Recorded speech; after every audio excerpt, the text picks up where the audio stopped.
Okay, so we are going to be looking at complements next. Okay, remember complement is denoted by this. Can you remember what we said about complements?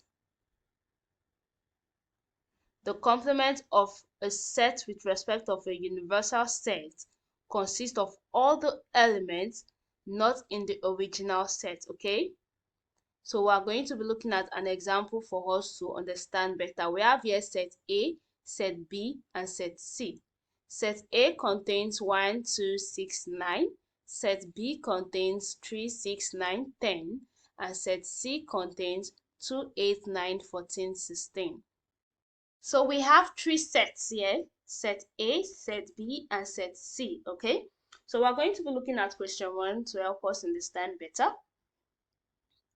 When you see this, now we have B with the complement symbol. When you see this, it means you are looking for the numbers that is in C but not in B. Okay, do you understand? B is the original set, so you are looking for the numbers that are in C but not in B. Remember, the complement is that you are looking for the set that contains the elements not in the original set. So you are looking for the sets of numbers that are in C but not in B. The elements that are contained in C but not in B. B is the original set, okay? So when you see a set with this symbol, it means you are looking for the number that is not in that set in another set, okay? Do you understand what I'm saying? Now, let's look at the example. So we had to look for the numbers that are in C but not in B. In B, we have 3, 6, 9, and 10. And in C, we have 2, 8, 9, 14, and 16. So we are looking for numbers that are in C but not in B. 2 is in C and is not in B, right? So we have 2. 8 is in C but is not in B, so we take 8. 9 is in C and is also in B, right? So we can't take 9 because there's 9 in C and there is 9 in B, okay? 14 is in C but is not in B, so we take 14. 16 is in C but is not in B, so we take 16. So we have 2, 8, 14, and 16 as the sets that are not in the set B, okay? It is not in the original set. Do you understand? Do you understand that? Now you see a question like this. A set has this complement sign. This means that you are looking for the numbers that are in C but not in B, okay? B is the original set, so you are looking for the numbers in C that are not in the original sets of numbers. You know, that is complement. You are looking for the elements that are not in the original set, okay? So in C we have 2, but 2 is not in B, so we pick 2. In C we have 8 and 8 is not in B, so we pick 8. In C we have 9, but 9 is in B, so we don't pick 9. We have 14 in C, but we don't have 14 in B, so we don't pick 14. We pick 14, sorry. We have 16 in C, but we don't have 16 in B, so we pick 16. So the numbers we picked are 2, 8, 14, and 16. So this is the set that is not in B, okay? These numbers are not in the original set, which is B, okay? Let's look at another one, number 2. Here we are to look for the elements that are in B but not in A, which is the original set, okay? We are looking for the numbers that are in B but not in A, okay? So let's go over to set A and B. We are looking for the numbers that are in B but not in A. So in B we have 3. Is there 3 in A? No. So we pick A. In B we have 6. Is there 6 in A? Yes. So we can't pick 6 because there is 6 in A. In B there is 9. Is there 9 in A? Yes. We can't pick 9 because there is 9 in A. In B we have 10. Is there 10 in A? No, so we pick 10.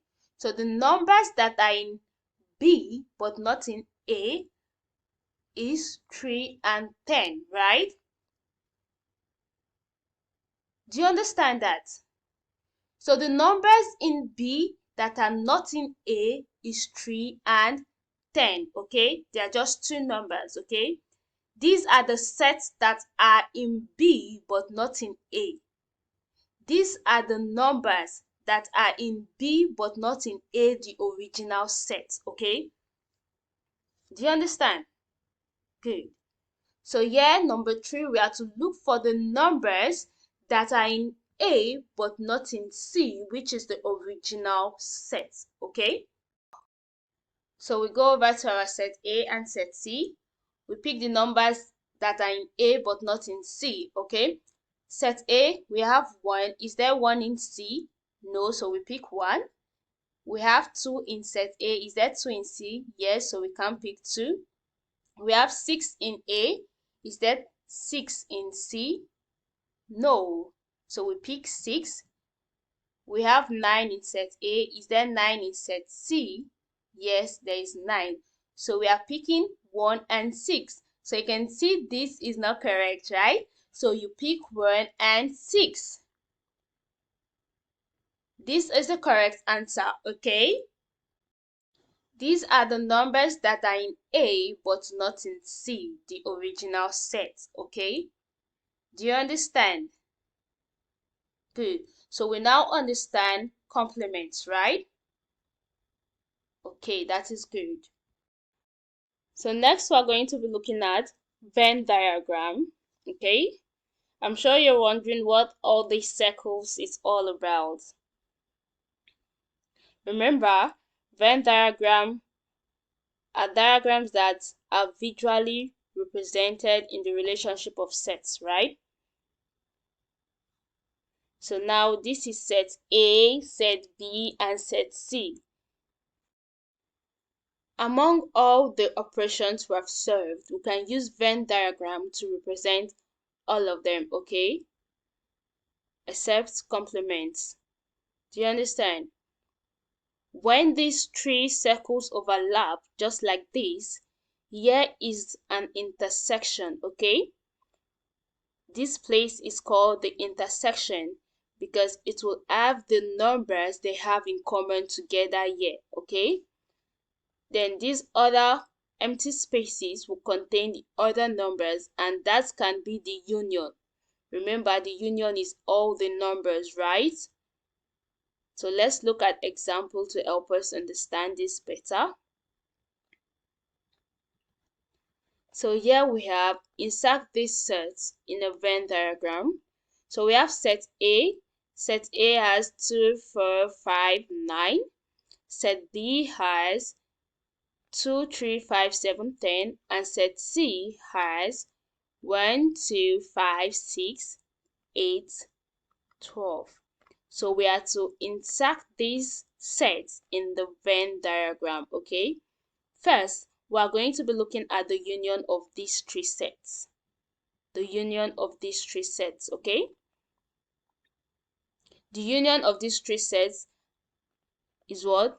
It consists of all the numbers, but you do not repeat the same number if it appears in one set and it also appears in another set. You don't repeat it, right? So the union between these three sets is 1, 2, 3, 4, 5, 6, 7, 8, 9, 10, 12. You can see that there is 2 in C, there's 2 in B, there's 2 in A, but we do not repeat 2 twice, right? So you understand that. Then the intersection between these three sets is the common numbers in the three sets, right? We have 2, 2, and we also have 5, 5. So the intersection between A, B, C is 2 and 5. Okay? So to apply this in the Venn diagram, remember this middle is the intersection, okay, for A, B, C. This middle is the intersection. So we put in 2 and 5 because 2 and 5 are the common numbers between these three sets, okay? So we put in 2 and 5. This is the intersection. Do you understand? So the rest numbers, we impute them, okay? In set A, we have 4 and 9 left because we have already written 5 in the intersection. So we have 4 and 9 left. And in set B, we have 3, 7, and 10 left. We have already written 2 and 5 in the intersection. There is no need to repeat the 2 because they are just, okay, you understand. Then in set C, what we have left is 1, 6, and 8, right? Do you understand? Good. So this is how you represent your sets in a Venn diagram, okay? Do you understand that? Is there any confusion? Should we go again? Okay. We have 3 sets here, set A, set B, and set C. We picked out the union. The union is all the numbers, but you don't repeat, right? So we have 1, 2, 3, 4, 5, 6, 7, 8, 9, 10, and 12. So the intersection between these 3 sets is just 2 and 5 because 2 and 5 is the one that is common between these 3 sets, okay? So now to impute this in the Venn diagram, remember the middle here where the 3 circle meets is the intersection, okay? It only contains the intersection numbers, the intersection set, which is 2 and 5. So you impute 2 and 5. Then A still contains 4 and 9, right? So you impute 4 and 9. And B still contains 3, 7, and 10. You impute it. And C contains 1, 6, and 8. You impute it, okay? You do not bother writing the 2 and 5 back because it's already in the middle of the 3 sets, okay? So this is the intersection. The intersection is 2 and 5. And the rest of the circle, this whole circle like this, is the union, okay? Is the union. Here is the intersection, but in union, everywhere is the union, okay? Do you understand? Good. So today's lesson on set 2, we understood everything we looked at, right? We looked at set operations in today's lesson. We looked at the union, intersection, complement, and Venn diagram. So we understood everything about what we learned today in sets, right? Okay, so next we are going to be looking at our assignment. I'm sure we're going to be able to do our assignment, right? Okay, that is good.